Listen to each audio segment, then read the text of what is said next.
Swayam Prabha. Digital India. Educated India.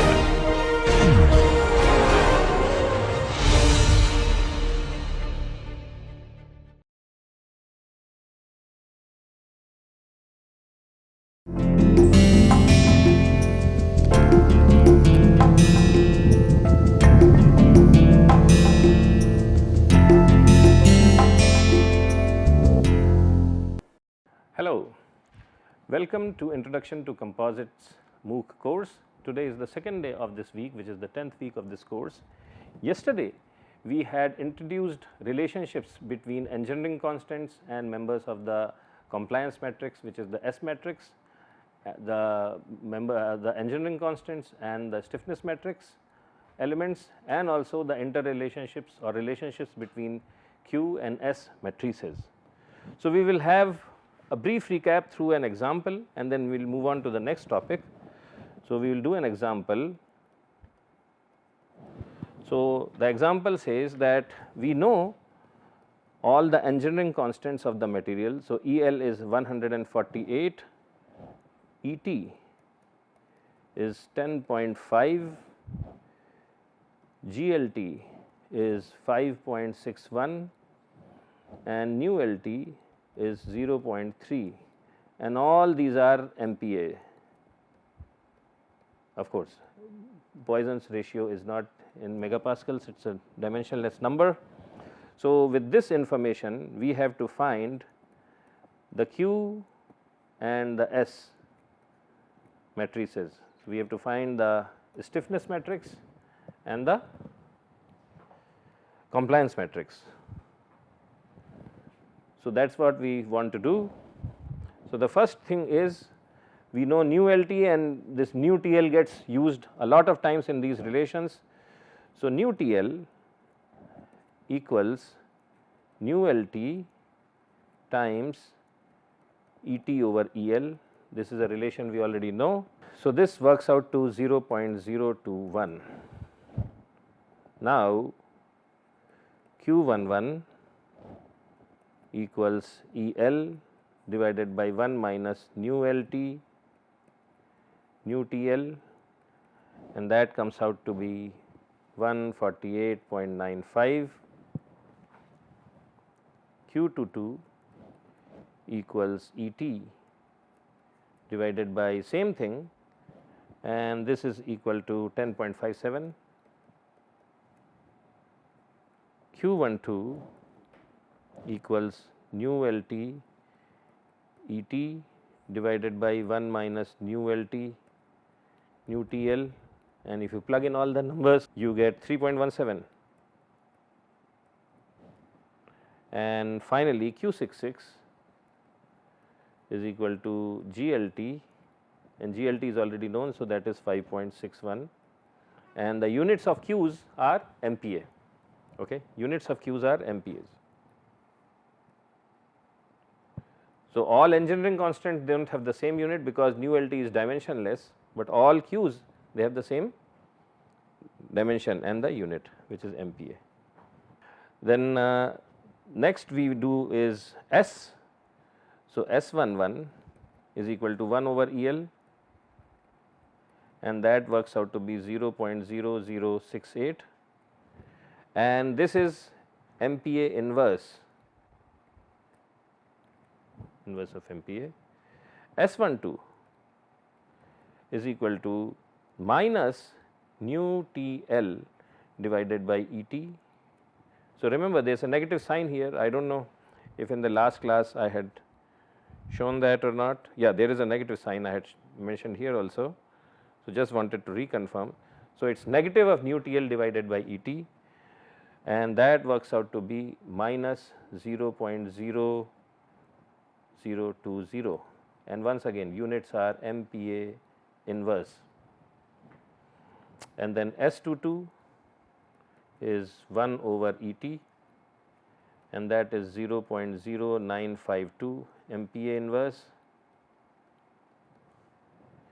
and S66 is equal to 1 over GLT, and that works out to be 0.1783 MPa inverse.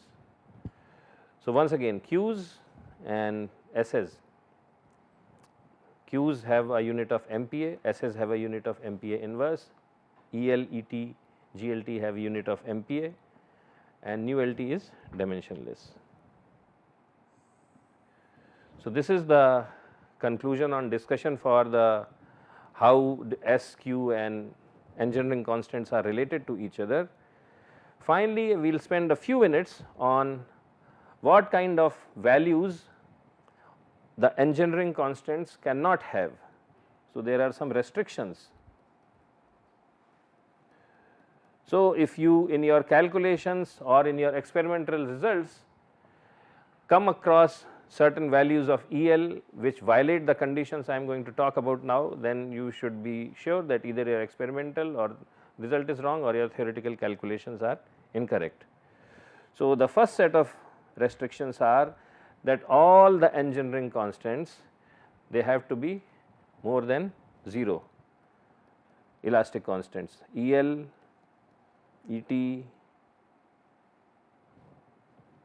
GLT, GLT prime, GTT prime. So, all these guys individually they have to be more than 0, they cannot be negatives at all, just not possible, mathematically and physically not possible. The second set of relations are that these terms 1 minus mu TL times mu LT, 1 minus nu LT prime times nu T prime L and 1 minus mu TT prime nu T prime T. So, these guys also should be individually 0, more than 0, they cannot be less than 0, it will violate some basic laws of geometry and physics. So, this cannot be negative. And the final constraint is that 1 minus, this is a little long equation, nu LT, nu TL minus nu LT prime, nu L,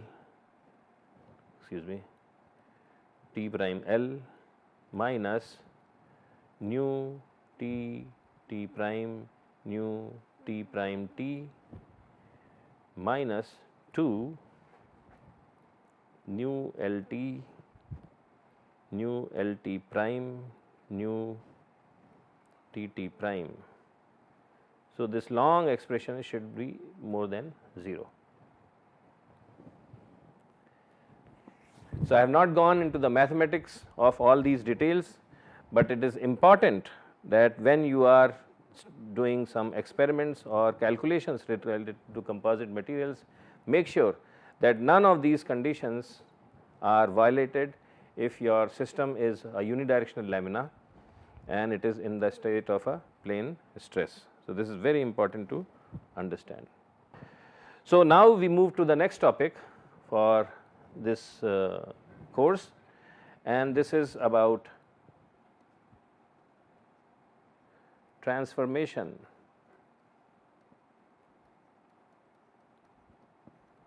of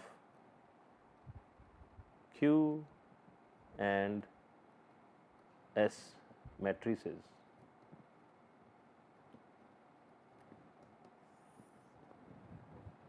Transformation of Q and S matrices. So, I will explain what does all this mean. So, here is the current situation.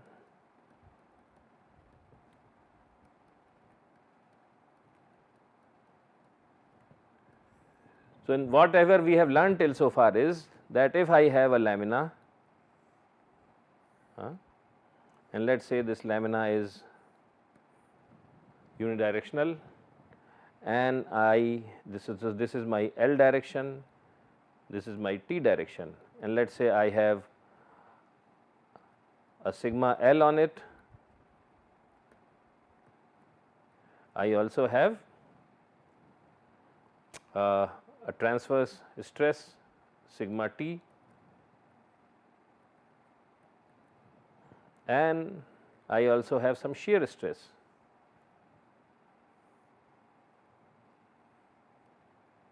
So, this is tau LT.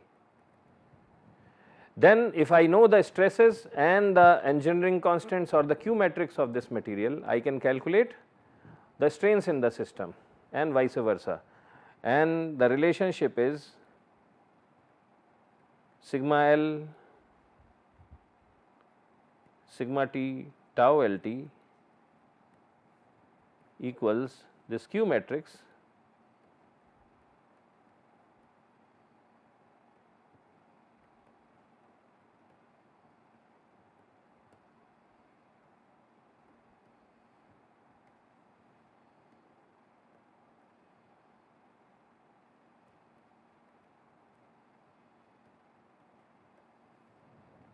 So, here I have used the terms L. So, L corresponds to one axis, T corresponds to two axis, right. That is. But here in the current situation, the direction of loading and the direction of the material axis, which in this case is L and T axis, they are aligned. Okay. And if they are aligned, then we can use these relations. If they are aligned, then we can use these relations. But what happens if they are not aligned? What if LT directions are not aligned?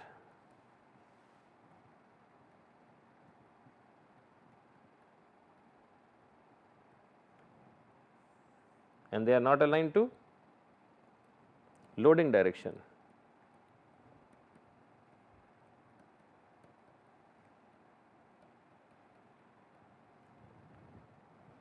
What if they are not aligned to the loading direction? That is the question. Then can we have, the question is, then can we have a similar stress strain relationship, and what will be the nature of Qs? In this case we have Q11, Q12 0, Q12, Q22 0 and 00 Q6s. So, what kind of stress strain relationship will be there and what will be the nature of Qs? This is the question. So, I will just want to make this clearer. So, in this case the picture would be something like this. So, this is my x axis, and in the x axis I am applying sigma x. This is my y axis, so I am applying sigma y, sigma x, sigma y, and I can also have shear stresses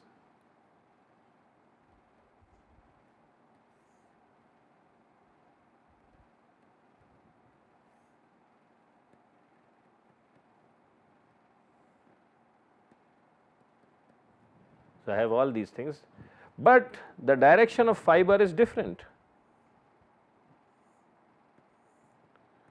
So, this is the direction of fiber.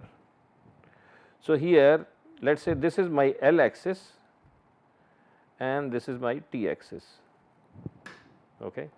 So, in this case the L and T direction is not aligned to sigma x direction and the direction of the y direction.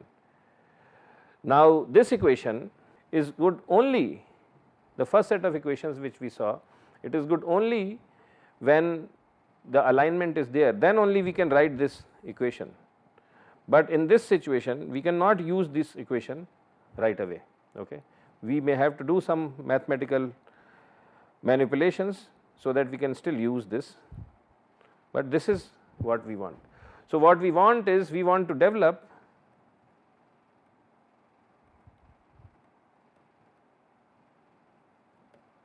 a relation. And what kind of relation is that? We want to develop a relation such that of this nature. So, here sigma is not measured with respect to LT axis, but with respect to x and y axis, and that is equal to some other matrix, and we will not call it Q, but we will call it some Q bar matrix, which is different than Q. We do not know what that nature is, times a strain vector which is again measured with respect to xy coordinate system, because it is the xy coordinate system we are interested in. We do not care what is the LT coordinate system.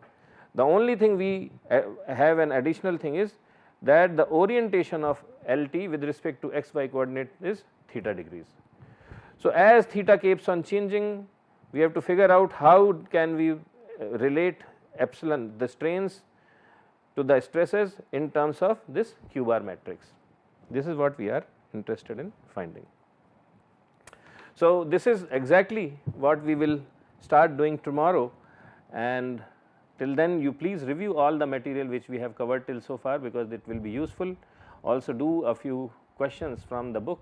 You already have the details of the book, and we will meet once again tomorrow and continue this discussion starting tomorrow.